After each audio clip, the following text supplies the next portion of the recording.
মুখ্যমন্ত্রী মমতা বন্দ্যোপাধ্যায় যে কাজটা করছেন সেই কাজটা ব্রিটিশরাও করার চেষ্টা করেছিল। মুখ্যমন্ত্রী মমতা বন্দ্যোপাধ্যায় মধ্যবিত্ত বাঙালির মেরুদণ্ড ভেঙে দেওয়ার চেষ্টা করছেন, তাদেরকে ছিন্ন বিচ্ছিন্ন করে আলাদা আলাদা দ্বীপে ভাগ করে রেখে দিতে চাইছেন।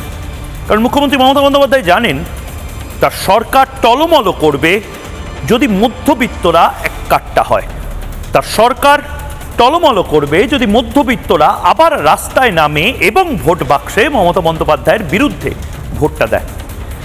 বিশেষ করুন একটা ওই ওয়েব সিরিজ বা সিনেমার মতন একটা পরিবেশ তৈরি করছেন মুখ্যমন্ত্রী মমতা বন্দ্যোপাধ্যায়। আপনারাও বুঝতে পারছেন আমি শুধুমাত্র দৃশ্যায়ন করাতে সাহায্য করছি। দৃশ্যায়ন করুন, ভিজুয়ালাইজ করুন একটা একটা জগৎ, যে জগতে সবাই বলছে অন্ধকার দীর্ঘজীবী হোক।